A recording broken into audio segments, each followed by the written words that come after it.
Hello, this is the Stories Beside channel. I release videos every day for you. Subscribe and click the bell. Helen, a general practitioner, was seeing me in her office as usual. There was a lot of noise in the corridor, crowds of people, mostly elderly. The woman's phone rang and she picked it up. Yes, honey, of course. Thank you for buying everything. I'll be late tonight. There's a lot of people at the reception. Can you make me some soup? Love you. Bye. Helen smiled and blissfully thought to herself, how lucky I am to have Alex, a gold, not a husband. At last life was getting better. And then I thought that since my childhood I was haunted by some evil fate, as it began in the village, and there was no end to my troubles. Is it possible to compare Alex with the previous fiancé, James? A pompous turkey and a major who loved only himself. Alex may not be rich, but how he loves her, cares for her, and her heart is easy and good with him. She was taken out of her thoughts by the shouting in the hallway. A disgruntled woman yelled, "Who let a bum in here? You can't be around here. You won't get cured here, and you'll catch more of who knows what. Throw him out." The doctor couldn't stand it and went out into the corridor to see what was going on. An elderly man was standing modestly at the door. He was dressed in some rags, with a huge lopsided beard, and was rubbing his outpatient card in his hands. The old man looked very ill, coughing heavily, and his eyes were watery. Helen saw something remotely familiar in them. She felt unbearably sorry for the tramp, and she said sternly, "Citizens, stop the scandal. I'll take everyone. Don't worry. Man, go ahead without waiting in line. I'll take a look at you. I see you have a high fever." Everyone murmured unhappily, and the old man, dumbfounded by such attention, shyly shuffled into the office. The doctor picked up the chart. "Let's see what you've got here. David Robinson, born in 50. What? David Robinson?" The woman stared at the older man and almost fainted. Her mind was all mixed up. Is it really him? Could it be? But how is that possible? How can I ask him? Helen began to scroll through her life frame by frame, as if she were in a movie. Helen's childhood was hardly a happy one. Their family lived in a tiny village in a barracks apartment building. My mother worked in a store. My father was a railroad worker. They lived poorly, at a stretch. The usual food was soup and pasta, and Helen saw candy and sweets only on major holidays. The reason was banal. Her father was a boozer. There was such a category of men. A silent alcoholic. He never raised his hand or made a fuss, but he drank every single day. And on weekends he was drunk out of his mind. His mother yelled and scolded him. Scandals were a constant occurrence, but it did not change anything. The next day everything was the same. Helen suffered a lot, cried and begged her father not to drink. He swore that that was it, not a drop from today. But William was a soft-hearted, gutless man, and the friends who invited them to drink were always hanging around their apartment. Helen's mother, Emily, exhausted by her husband's antics, woke the 8-year-old early one morning and whispered, "Daughter, hurry up and get dressed. We have to go. There's no time. As long as this fool of the King of Heaven sleeps upside down. Otherwise he'll wake up and start begging again that it's the last time, and he won't drink anymore. You've ruined my whole life, you bastard." What were my eyes looking at? Sleepy Helen whimpered and rubbed her eyes. "And Dad, is he coming with us? Where are we going? Can we go without him?" The mother suddenly shouted sharply and angrily, "He's not your daddy. All right? You'll understand when you grow up. Hurry up, or we'll miss the train." That day she and her mother ran away from her father in NY. They left him no word as to where they were going, and no chance of finding them. It took a long time for their lives to work out. Emily spent months looking for work, but she couldn't find anything decent for decent money. She and her daughter were already eating up the last crumbs of money they had brought from home, and the woman began to panic. Finally, luck smiled on her. She managed to get a job as a waitress in a cafe. Everything more or less settled down. Helen had a hard time at her new school, too. Cool classmates mocked the poor simpleton from the village. The girl often cried, was offended. Few people made friends with her. She desperately missed for a long time her father and her village, where everyone knows each other. Everything is simple and understandable. But despite the difficulties, Helen studied very well. She raved about medicine and dreamed of going to university. But since there was no chance to go to the paid department, the gold medal was the only hope. So 5 years went by. One day my mother brought home a man and simply, as it were, said, "Helen, meet David. A very good man. We love each other and he will live with us. You can call him Uncle David." At first, the teenage girl had a hostile reaction to her stepmother. She was somehow offended that this stranger, not her father, was with them. He would still be bossing her around, teaching her life. She looked at him unkindly, tried to ignore him. David, on the contrary, as if he did not notice the child's hostile attitude, and tried his best to smooth over the sharp edges. He brought her a little present from his bunny from work every day. But as time went by, it turned out that the stepfather was really a great man. He started calling Helen daughter almost from day one, without demanding that she do the same. He loved Emily very much, I could tell. David looked at her so much.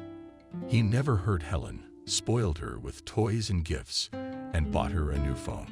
Stepdad and stepdaughter gradually bonded and became best friends. David worked as a manager in the purchasing department of a private firm. He wasn't rich, but he earned a lot. He had one cherished dream, to open his own business, a small cafe. And the man meticulously set aside money for it. But it pissed Emily off. She did not believe in the success of this venture and often reprimanded her roommate. "You'd better give it up.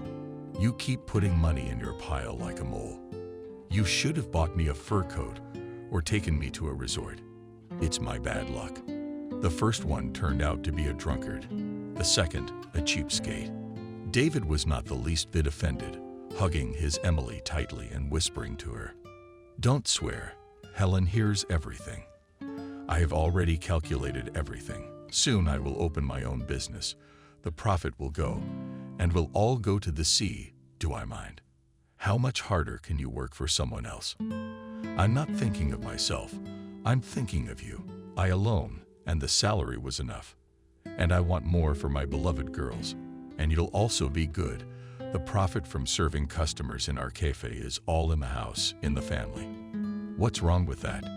David's uncle was divorced, had lived alone in a rented apartment for a long time with a cat, and was so tired of being alone that he would put up with anything just to have a real family. The man took great pleasure in tutoring Helen, helped with math and English, and they talked a lot. The little girl loved him too, with her childlike heart quite sincerely, and reached out to him like a stalk to the sun. Her mother was always a practical and pragmatic woman, and did not show much tenderness to her daughter. She was more of a boss and a teacher. One day, David went on the most ordinary business trip for a few days, and he disappeared for good. Helen cried for him, worried, begged her mother, "Let's go to the police. We'll tell them everything. Maybe they'll find him. What if Daddy's in trouble and he needs help? Don't you feel sorry for him? I feel very bad without him. He's a good man, the best." But Emily sharply put her down. "Don't be ridiculous. We're not going anywhere. What's there to tell them? I bet David just ditched us and ran away. What else can you expect from these men? He'll come back on his own." Helen protested vigorously. "Why do you say that? He's not like that. He loves me. I know he does. And you too. Besides, he left all the money he was saving for his business. If he wanted to leave us, he probably would have taken it." Emily snapped back. "Oh, look at her. She knows. She's too young to reason. I've fallen in love. But I've fallen out of love. It's all so easy and simple with men. Your father drank with us, and without us, until he died drunkenly, like a dog in a ditch. He didn't look for us very much. And this one too, he must have found a younger woman." Helen did not calm down. But David doesn't drink. He's done so much for us. You can't do that, Mama. The woman just waved her hand and ran off to work. A month passed. The stepfather never showed up, as if he vanished into thin air. Emily was an enterprising woman. She was not wanted, but had a good job at the other end of town as a store clerk, so she decided to move. Helen was against it categorically. She hardly got used to this school, and here again to adapt to her classmates, and she believed that David could not leave them like that, and also to leave them all the money. Helen cried, begged her mother not to move, but the woman was adamant. Many years had passed since then. My stepfather's money was slowly spent. Helen, after graduating from high school, safely entered medical school and graduated with flying colors herself, without any graft. But David never showed up. The mystery of his disappearance had been haunting Helen all her life. The girl was studying to be a therapist and was already doing her residency when suddenly, out of the blue, love struck. It was just like in the movies. Helen ran into a cafe for a bite to eat, and at the entrance she ran into a respectable, very expensive dressed young man. They both apologized, then laughed, and got to know each other. The guy's name was James. He was the son of a very famous restaurateur and businessman in MI, Frank. Helen was a very beautiful girl.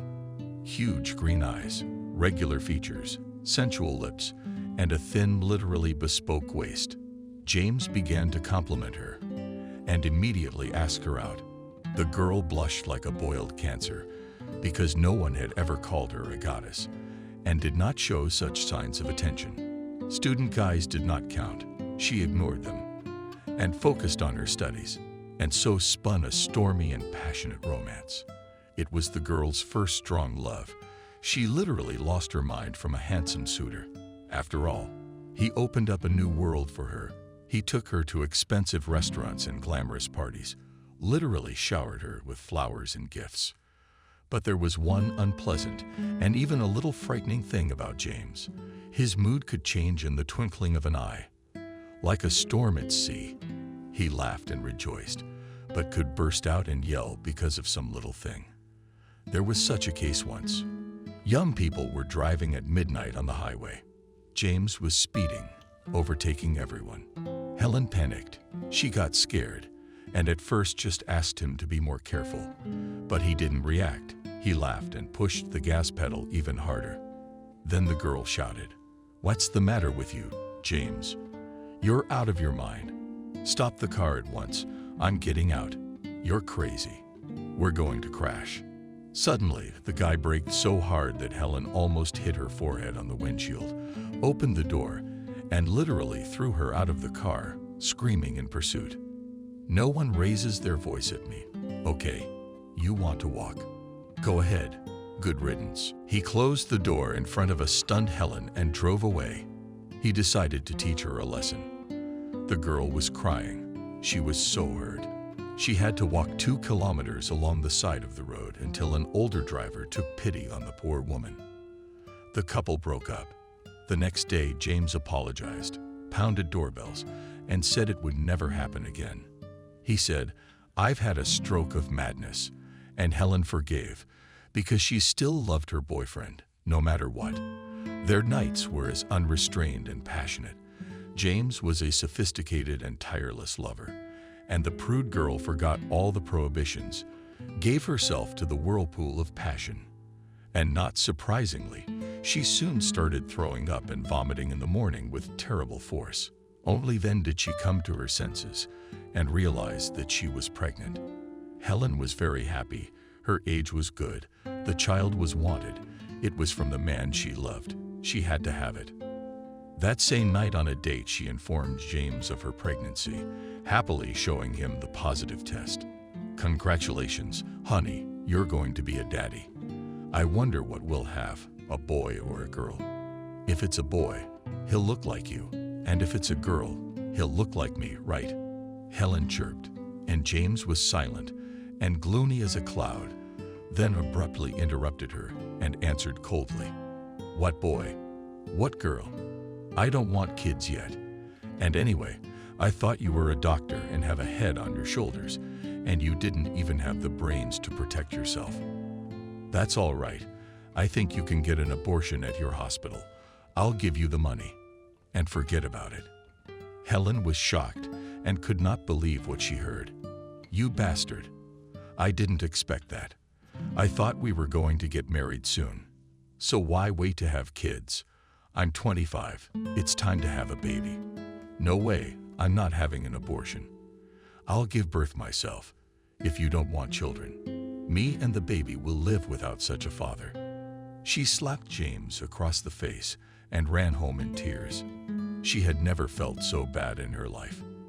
The only thing that saved her was her work, so that she could forget for a moment that the bastard fiancé had left her and that she was now a single mother. Toxicosis was getting worse, tugging her lower abdomen. A month passed, and James showed up in her life again. He said he'd come to his senses, reconsidered everything, and wasn't against the baby. He suggested that she go to the countryside, to a picnic, to rest, and to make up at the same time. Helen felt in her heart that something was wrong. Her intuition was screaming, "Don't believe him, don't agree."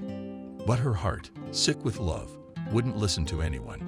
She wanted so desperately to believe in good things, like in the movies, and she agreed, happy that now for sure they would marry and the baby will have a father and a mother. She herself had not grown up in an ideal family, and she wanted her child to see none of this. On the appointed day, Helen dressed for the day. It was April, everything was blooming, but still the breeze was cold. James took her far out of town, chattering away the whole way, telling her how bad he was, how much he missed her. They set up on a hill, on the rocks. The view from this place was amazing. Powerful pine trees, green grass, and a leisurely flowing river, and how intoxicating the air was. James spread a blanket, pulled out some delicacies, and a bottle of Italian wine. Helen was taken aback. "Why wine? You're driving, aren't you? And I can't either. I'm pregnant. You shouldn't even open it." But the groom began to persuade her. "Yes, we are literally a little bit. To reconciliation, there won't even be a smell left." They sat, hugging, eating, and James was tasting wine for the third time. Then suddenly he said, "Let me take your picture. The nature here is amazing. Let's go for a walk." Helen was glad. "Really? Why sit? It's not every day you get to go out in nature." And they went up the path. When they got to a decent height, James suddenly, as if by accident, pushed her down with force. The girl screamed and tumbled over the bumps, hitting her stomach hard and feeling the sharp pain. Something sticky and hot ran down her legs. She was horrified to realize it was blood. The girl cried out in tears and crouched in pain. "Hey, moms, what have you done? I'm sick. Take me to the hospital. Take me to the hospital right now." James pretended to be sympathetic, but in the meantime he took his time. He slowly gathered the groceries, folded the blanket, and then helped Helen into the car. All the way he was silent, and she sobbed. Helen realized that he had made it all up on purpose, the reconciliation and the picnic, to kill their baby. This is what happened. Doctors fought for Helen's and the baby's life for a long time. But unfortunately, the pregnancy could not be saved. Not only that, after the trauma and the hard blow, the doctors warned her that she would probably never have children again. Helen wept, biting her fists, and hated that bastard who had treated her so cynically and cruelly. And most importantly, it was impossible to charge anything to the scoundrel. It was as if he had nothing to do with it. It had been an accident. Yes, James, and did not try to justify. Having done his black work, he simply disappeared from the horizon again, but now forever. No sooner had Helen recovered from this tragedy and checked out of the hospital than her mother died. It was long expected, because 2 years ago, Vera was diagnosed with a serious disease in the advanced stages, but still Helen wanted to believe that her mother would live longer. On her deathbed, the woman did not say a word about where David had disappeared to, even though Helen asked her about it. It was a secret her mother had taken to her grave, though Helen always felt that she knew what was hidden from everyone. It seemed that all the troubles came at once. Helen was like a robot. Inside her was a crater, a ruin, a conflagration. So she was taking patients until late, writing appointments to come to the empty apartment as late as possible. Worst of all, Helen almost stopped sleeping. As soon as she closed her eyes, those terrible events would come to mind. James pushing her and her going down, and then the operating room, the whispering of doctors, the sighs of nurses, and those sympathetic looks that were like, "What bad luck, so young, and she lost a child, so childless too." Then, as in a kaleidoscope, the funeral of the mother, the handfuls of earth on the coffin lid, and again the same sympathetic glances that literally turned the already sorrowful soul inside out, and so on in a circle until the morning. Helen drank packs of sedatives and antidepressants, but nothing helped. She literally already looked like a zombie. Under the eyes black circles, lost weight and lost weight. To live, sleep, get up, eat did not want to. She, as a physician, understood perfectly well that her affairs were bad, and she had already begun to have bad thoughts. The woman went to psychotherapists, but they were powerless to help her grief-stricken colleague. There was no telling how it would have ended. And she was saved by her neighbor Alex. This long-haired, bespectacled man had been long and hopelessly secretly in love with Helen, but he probably never would have dared to come up and say so directly. It seemed to him that such a clever and beautiful will certainly give a turn away an ordinary plumber. He had heard of the troubles that had befallen her poor head and of her mother's death. He actively helped her with the funeral in a neighborly way. The man felt madly sorry for Helen. She had such sad, downright sick eyes, with such longing and hopelessness in them. One day, it was a dreary, cold autumn weather.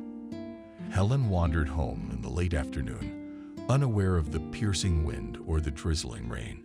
She didn't even skirt the puddles, and her feet were long wet in their skinny little boats. The woman was searching for a long time in the pockets of her soaked coat for the key, and had already begun to turn it in the lock, when the bespectacled man, Alex, came out of the apartment across the street. He said hello and said, "Helen, come see me, at least for half an hour. It's my birthday, and I don't even have anyone to drink with. Can you imagine? And I'll cure you of your depression in one session. Would you like that? There's an old tried and true way. It's a secret my grandmother passed down to me." The woman wanted to say no to the annoying neighbor, but then thought, "What am I going to do at home now? What am I going to do at home now? I'll go. I have nothing to lose, especially since I'd known Alex for ages. He won't hurt me." She went into his kitchen. The man immediately gave her dry socks and warm room slippers and said businesslike, "Dress, your feet are wet. You'll catch cold and be sick in no time." Helen was touched by this concern and even smiled haggardly. Alex got juice out of the fridge, a foggy bottle of vodka, cut up sandwiches and vegetables, and said solemnly, "Well, let's toast my health 3 times first, and then we'll start treating your depression. You in?" Helen looked at how much he had poured and was indignant. "Alex, are you crazy? I've never drank vodka in my life, and in such quantities, couldn't you drink less?" The man shook his head negatively. "I don't drink much either, but it's my birthday. And if you drink a little bit, you won't get a therapeutic effect for a year. So come on, bottoms up. Don't hurt the birthday boy." And they drank 3 times. The strong, scalding, and bitter drink literally made it hard to breathe, and Helen, goggling her eyes, snacked ridiculously and quickly on a crispy, salty cucumber. At first, the liquor did not take her at all. Not at all. But gradually it became so nice and warm, her body relaxed. With each drink, she wanted to roar more and more, but it was uncomfortable. After all, it was her neighbor's party. And then Alex, with a slurred tongue, said, "That's it. It's time to start the session, or we'll both be under the table soon." And he rummaged in the closet and pulled out a mountain of old, ridiculous polka dots. I hate this service. I got it from my dead grandmother, who was mean to me. You remember her? Well, she used to shake on it so much that she would never let my brother and I eat out of those plates, and we wanted to smash them to spite her. Well, that's what we're going to do now. Dina didn't get it. What to do? Alex, you've got me completely confused. The man gave her one. See the person you hate, the person who hurt you, and hit the plate with force as if it were him. One for you, one for me. Well, you first. Let's go. Helen looked at her neighbor incredulously and thought to herself, is he crazy? And if she had been sober, she probably would have twisted her temple and given up on this madness. But almost 2/3 of a bottle of vodka had done the trick, and a half-drunk Helen decided, why not? At least that's how I'll get back at the scoundrel James, and smashed the first plate on the floor with force. Then Alex, then Helen again, and they got so carried away that in a couple of minutes they smashed her grandmother's whole set. And then Helen drank some more, looked at the shards, and cried so loudly and without restraint. With each tear she felt better and better, as if the pain inside her was dulling. And then Helen remembered nothing else. The light went out. Our heroine could not move her head. It was as if it were cast iron. Her tongue seemed to be swollen and stuck to the palate. The woman could not figure out where she was. The environment was obviously unfamiliar, and most importantly, what happened and how she got here. She was covered up to her neck with plaid. Her feet were burning in warm woolen men's socks. Alex, hearing that her neighbor woke up, timidly entered the bedroom, carrying in his hands a glass of mineral water and a pill of physioaspirin. He handed her the medicine. Good evening, Helen. I thought you'd never wake up. You've been asleep for 24 hours. How are you? Feeling a little better? Have a drink, your head will go faster. Go take a shower. Here's a clean bathrobe. And I'll wait for you in the kitchen for dinner. I made some chicken soup. It's perfect for you now. A stunned Helen hesitated. No, Alex, it's uncomfortable. I should probably go home. I'm sorry I got so drunk yesterday. It's never happened before that I skipped work because I was drunk. It's embarrassing. And they both laughed and began to remember pounding the set and then chanting songs and crying. Helen caught herself thinking that she felt so good and relaxed at Alex's house, she really didn't want to leave. She rinsed in the shower. Then they ate very tasty soup and talked about everything. After all, Alex was his own. He would understand. With him, there was no need for any rules and decorum. It was possible to be funny or ridiculous, just yourself. And then the man quietly and timidly took her hand and said, "Do you know, Helen, that I have long been hopelessly in love with you like a fool. And all these years I was afraid to even hint to you about it. And now I've made up my mind. Marry me. I know you don't love me at all, but I'll be happy just to have you by my side. I promise we won't drink anymore. I almost died from the habit." And Helen, unexpectedly for herself, suddenly answered, "And I agree. I can't be alone anymore, and I feel good and calm with you." And she didn't leave Alex's apartment anymore. She just systematically moved all her things there. The couple quietly and modestly got married and celebrated at home, in the kitchen, with their best longtime friends. Helen never once regretted marrying her favorite bespectacled man. A more loving and reverent husband was hard to find. Yes, he was not a banker or a businessman, but a simple locksmith in a factory. But as it turned out, money was not the happiness. Every morning, waking up, Helen knew that a cup of fragrant coffee was waiting for her in the kitchen and a relaxing massage in the evening. They loved to watch their favorite TV series, wrapped in plaid and snuggled up to each other. Alex stroked her hair and whispered, "My joy."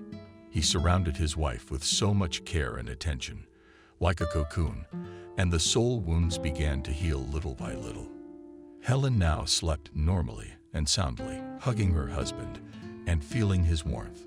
So many times she caught herself thinking that they had lived side by side for so many years, and she didn't realize that they were the perfect couple.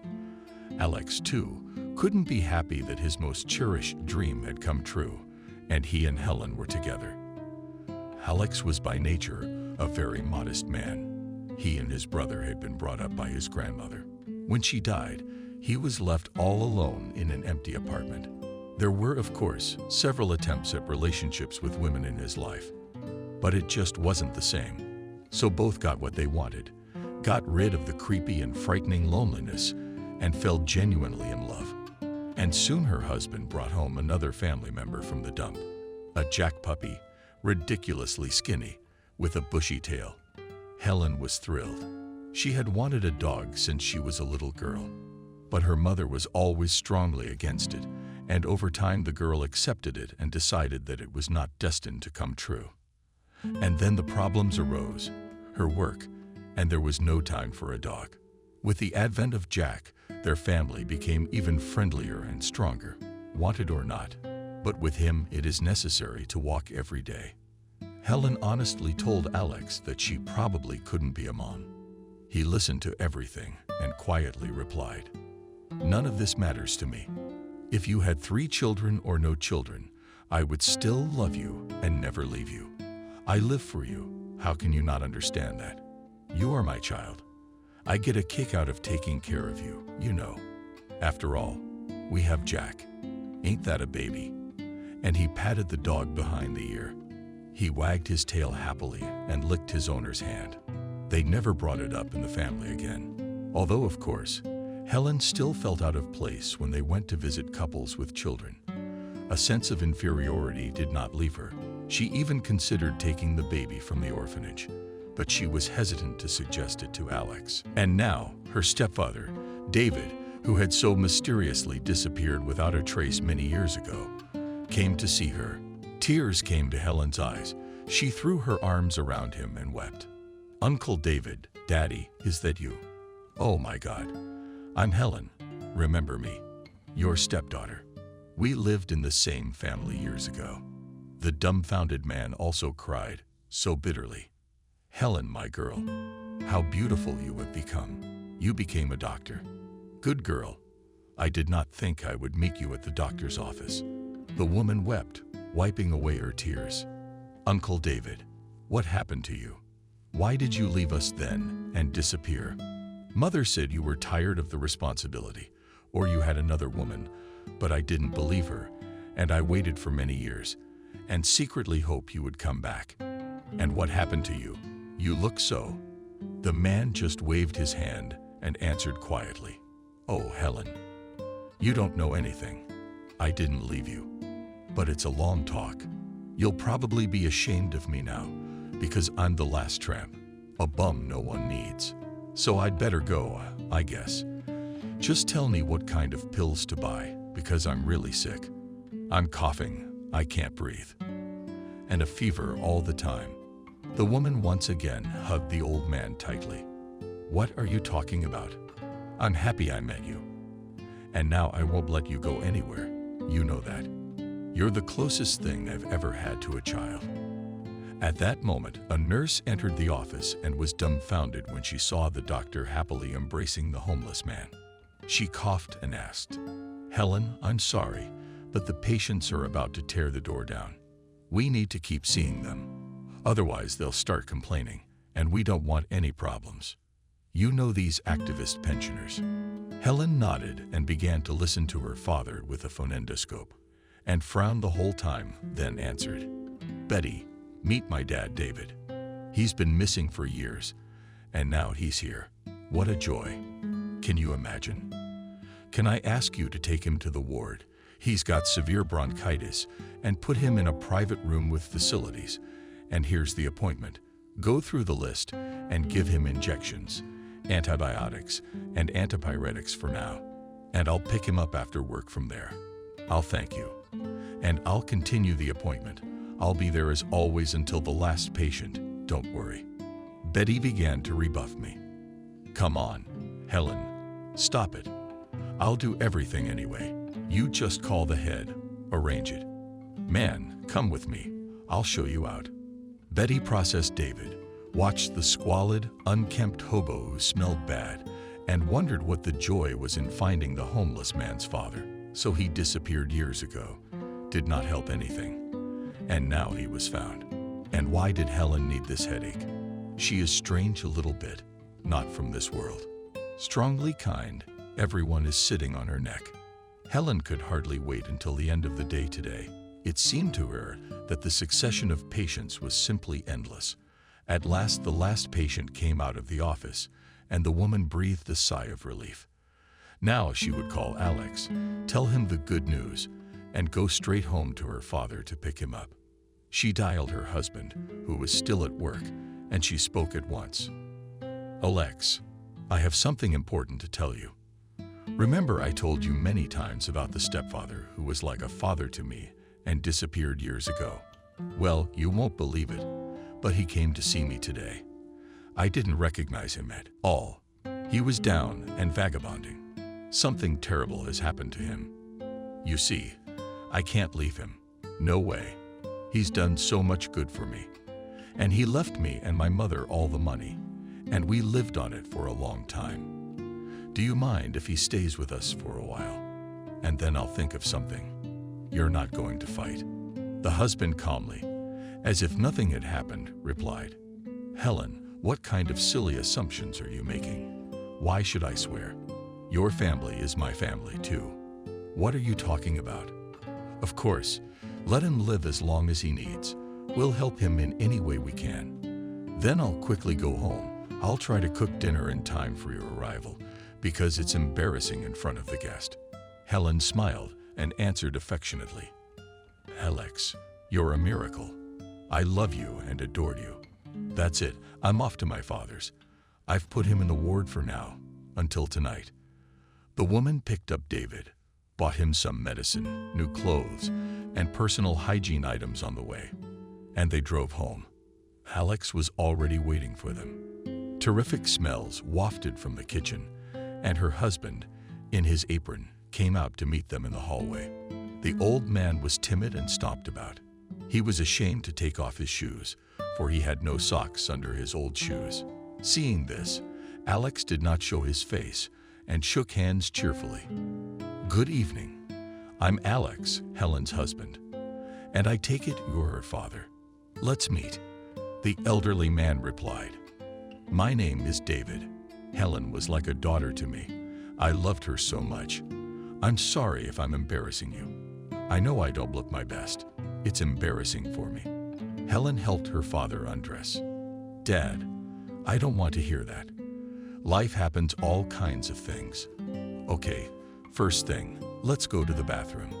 I've prepared everything for you there. You'll see your clothes and your bath towel. Then dinner, and then the injections. Don't forget, you have bronchitis and fever, and your daughter is a doctor. So we're going to treat you right.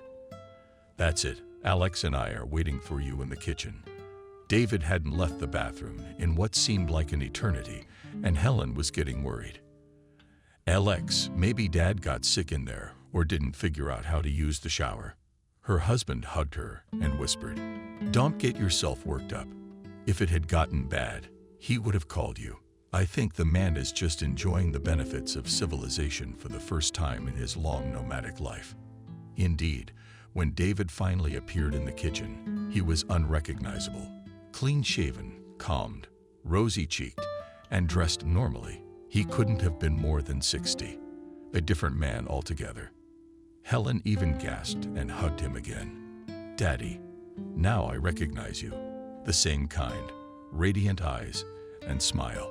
The three of them had a family dinner. Alex fried potatoes and boiled wieners. Then they had tea and candy. David ate greedily and with wolfish appetite, despite his illness and fever. It was obvious that he had been struggling from bread to water for a long time.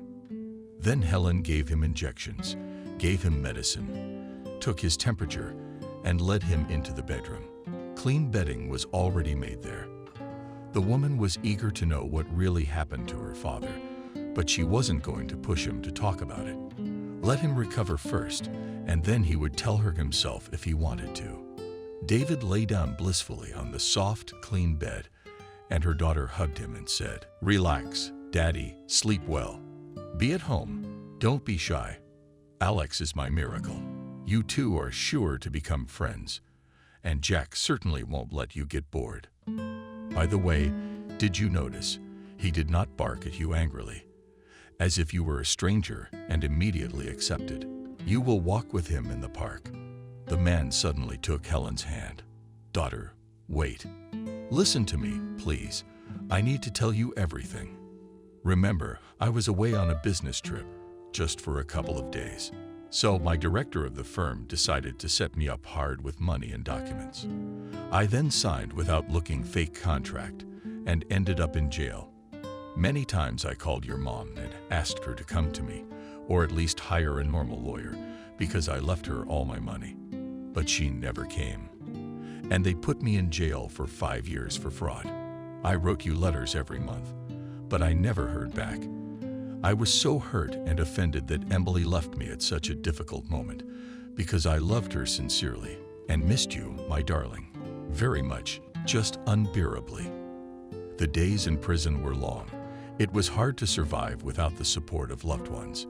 And when I was released, I rushed to my apartment, where we all lived. You know, in spite of your mother's betrayal, I was ready to forgive her everything, if only we were all together again. I imagined how I would hug you, how happy you would be. And some strangers opened the door for me and told me that they had been renting this apartment for a long time. I almost cried, came out of the door, sat down on the bench, and realized that my life ended there. I didn't know where to go and what to do next.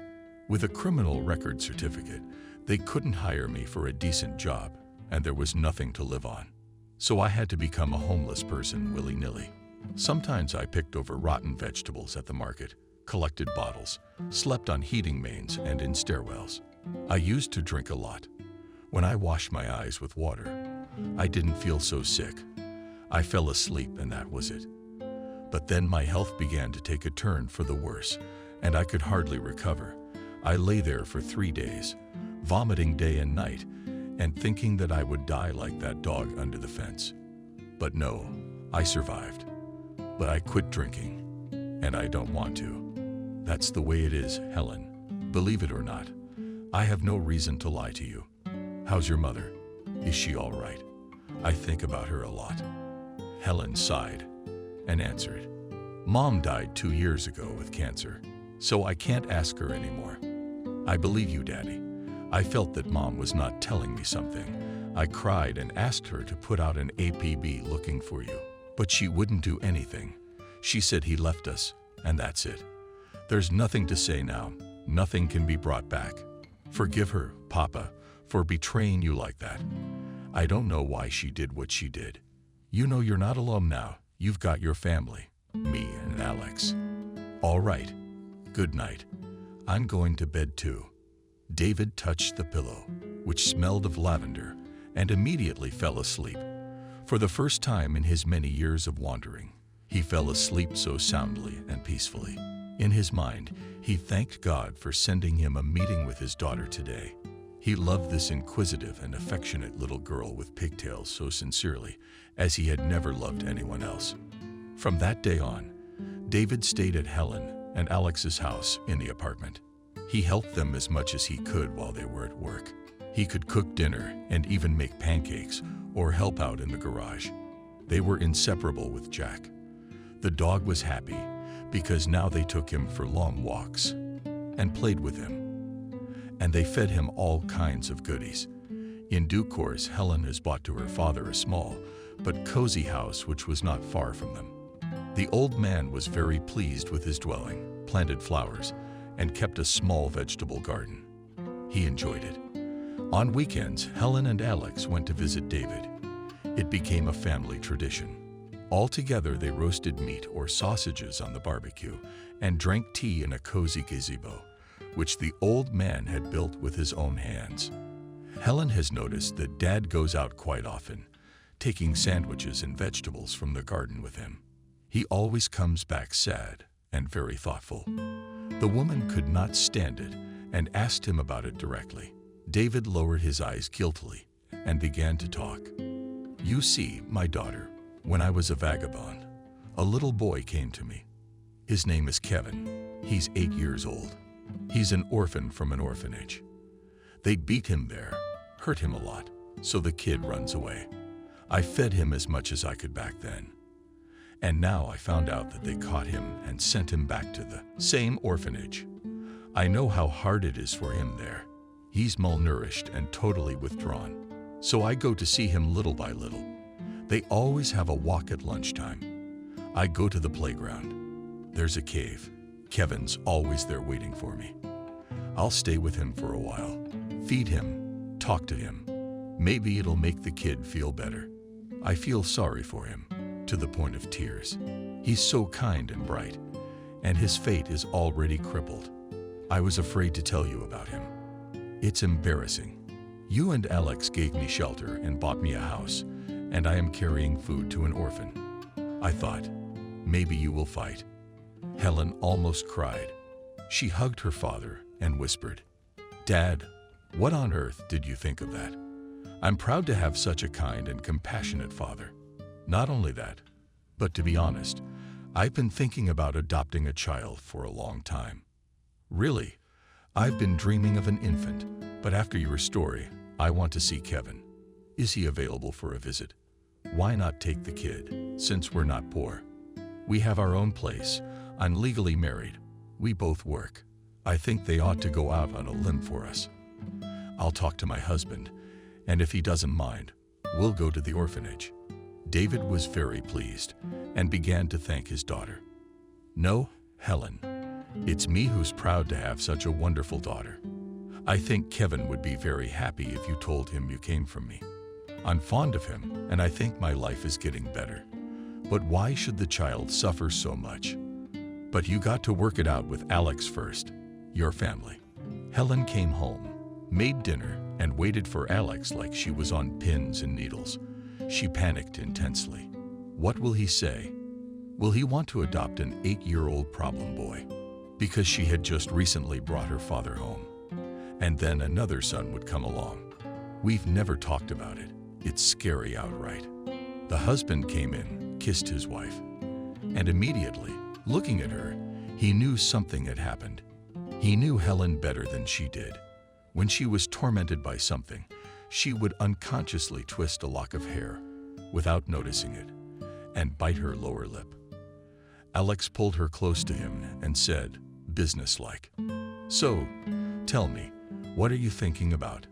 I can see you want to say something, but you don't dare. Tell me what's on your mind. You know I'll support you in any case." Helen gathered more air into her lungs and began. "There's a thing, Alex. You see, my dad's been feeding a homeless kid, Kevin, for a long time now. The boy is 8 years old. He's an orphan, keeps running away from the orphanage, and they keep bringing him back. That's where he is right now. It's not far from where you work. So I was thinking maybe we should adopt this Kevin. Go see him. You know I can't have kids after that tragedy, and I'd love to be a mommy." Alex thought hard, then said, "I don't mind in principle. Why not give the boy a chance for a normal life? But it's a delicate matter. Do you have any idea what he and I are going through? He's 8 years old, not much, but not little. He's a mature man with his own character and habits. Secondly, if he's used to running away from the orphanage, he might as well keep doing it. Let's do this. The day after tomorrow, we'll get off work and go and meet him. We'll talk, and then we'll make a decision." So they did. At first, the manager dissuaded them in every way to get acquainted with Kevin. "I don't recommend it. The boy comes from a dysfunctional family. His parents are drunks. His character is problematic. He gets into fights, and he runs away all the time. Let me show you more children. We have home babies, whose parents just tragically died in an accident. They are polite and well-mannered, and Kevin is a tumbleweed." But Helen was adamant. There was no way out, so Kevin was led into the playroom. After the stories of the manager, Alex expected to see almost the leader of the gang. But in front of him, there was a skinny boy with glasses. He was timidly silent and only looked distrustfully sideways. The child reminded Alexei of himself as a child, a copy of himself, and Helen noticed it at once. Helen began with the main point. "Hello, Kevin. I'm Helen, and this is my husband, Alex. We came to see you because Uncle David, my father, told us about you. He said you were a smart, kind, and helpful boy. Well, we'd like to adopt you. In the meantime, we can take you on weekends." The boy's face immediately changed and he glowed. "Ah, then I'm all for it. I have a lot of respect for Uncle David. He's a good man. He kept me from dying of cold and hunger. He even split a crust of bread in half, and he protected me from street boys so they wouldn't bully me." Alex looked seriously at the boy. "But we have one condition. You forget forever about this backyard and homeless life. You won't run away. You won't steal. You'll go to school like everyone else. Okay, Uncle David lives near us. You can visit him whenever you want." Kevin held out his skinny hand and said, "Don, for Uncle David's sake, I'm willing to be a good boy. When can we go to him?" "This weekend. I can't believe it." "Thank you. I can tell you're good people." Helen replied, "Yes, I think we can do that. I'll make a deal. Tell me honestly, do you like us at all?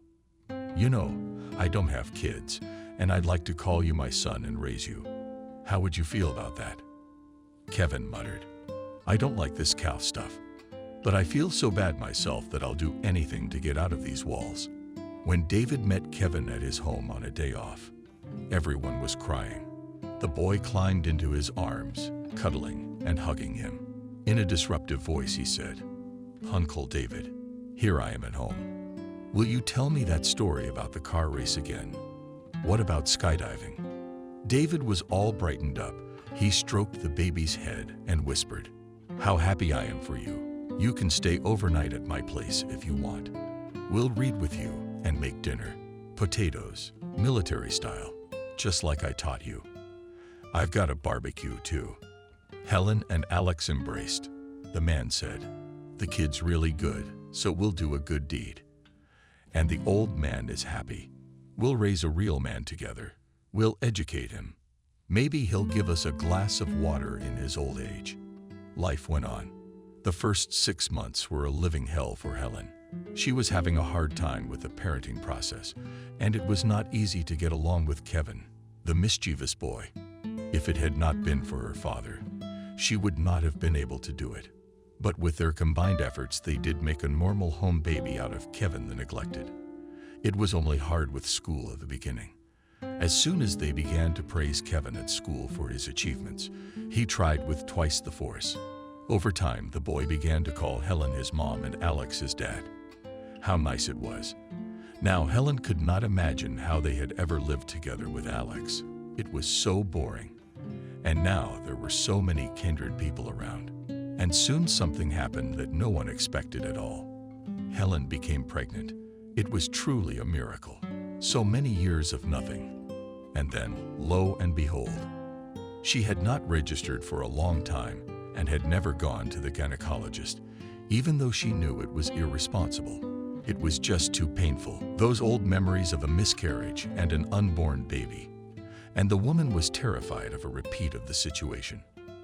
Alex, on the other hand, was shining like a polished sunmover. He was bursting with pride.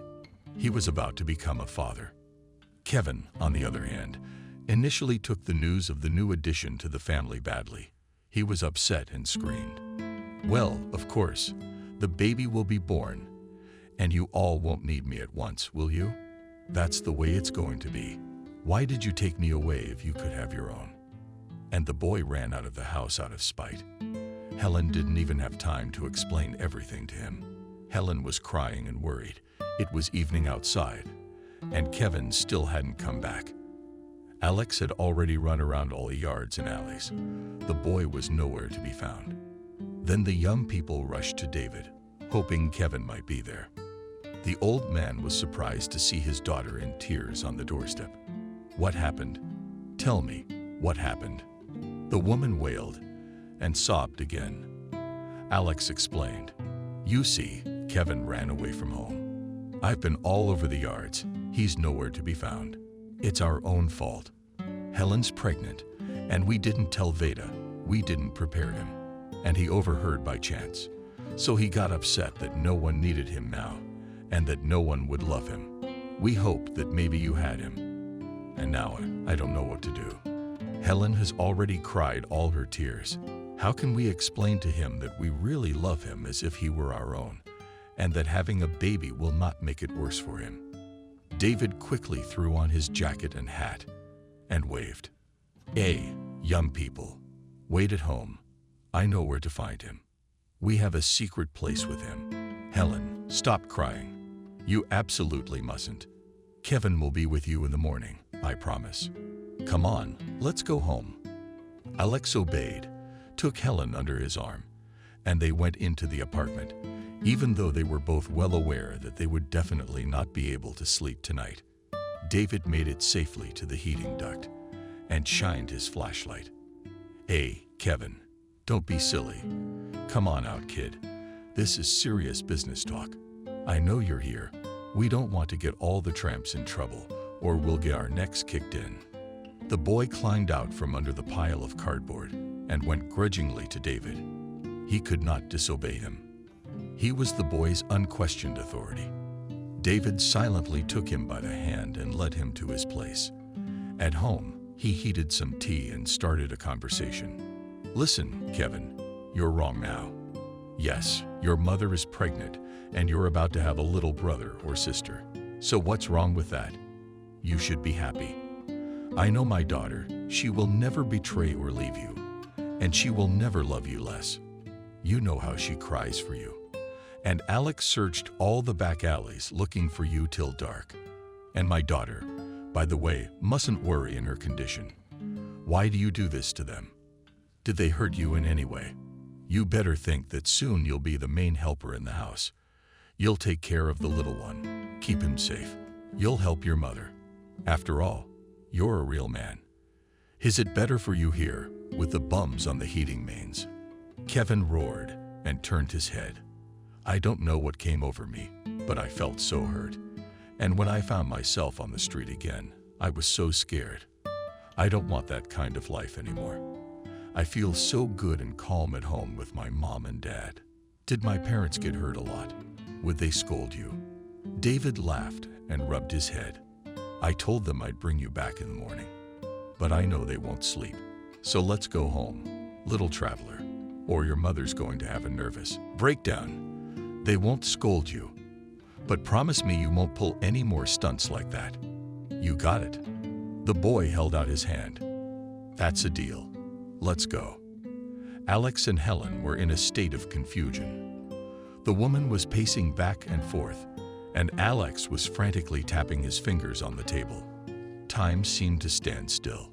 Even Jack, always cheerful and restless, lay sadly on the bed in the room, knowing that his masters were sad about something. Helen said, "How empty and cold the apartment became without Kevin. I looked at my textbooks and my diary on the table, and I cried. What if something bad happened to him? And we're sitting here like idols, doing nothing, saving him." Alex quietly replied, "You're right. At first I thought I'd go crazy for his orphanage tricks and antics and lingo, but now I realize there's no one closer to him. He was mine, that's all. I believe David will find him. He knows him better than any of us." When the key turned and Kevin and David entered the apartment, Helen immediately rushed to hug and kissed the child, wailing, "Kevin, my son, you're back, thank God. I've already cried all my tears. We're sorry, baby. We should have told you everything a long time ago. We should have had a heart-to-heart talk. Don't think bad thoughts. Your father and I love you very much, and we will never leave you. Do you believe us?" The boy couldn't stand it and cried, too.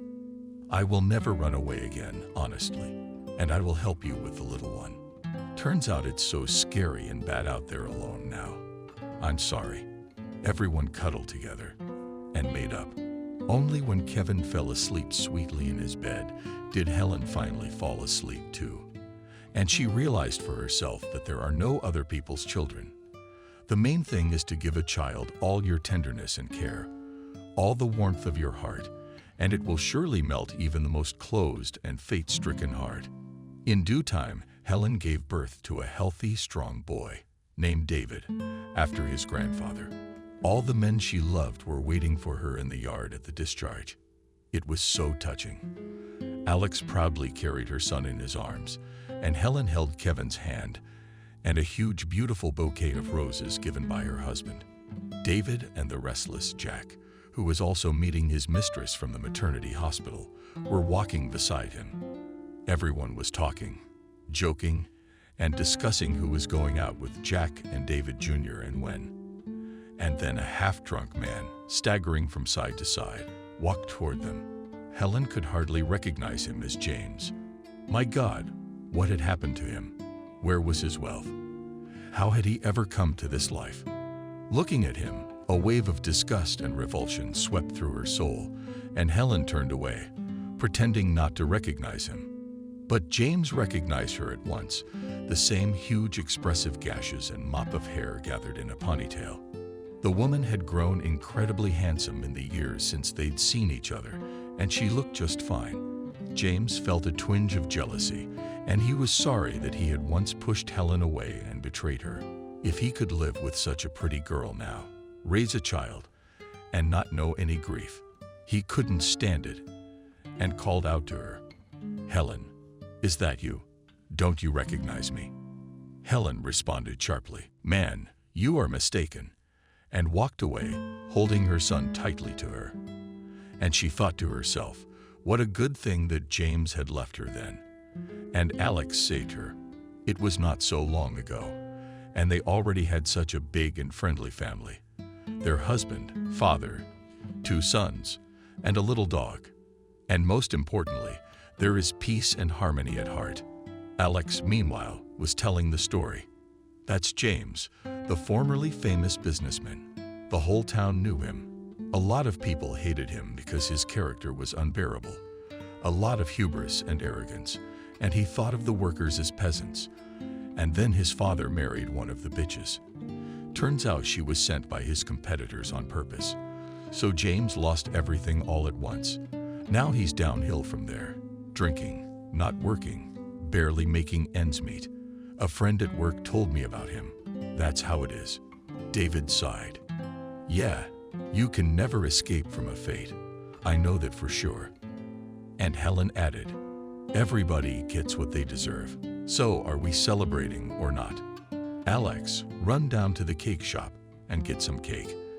I don't think anyone will mind. Kevin, do you want something else sweet? Do you want to go with your dad? The little boy ran to the store, and the happy grandfather took his long-awaited grandson in his arms. David almost cried as he watched his namesake smacking his lips and puffing out his cheeks in his sleep. An ocean of love for this little man poured inside.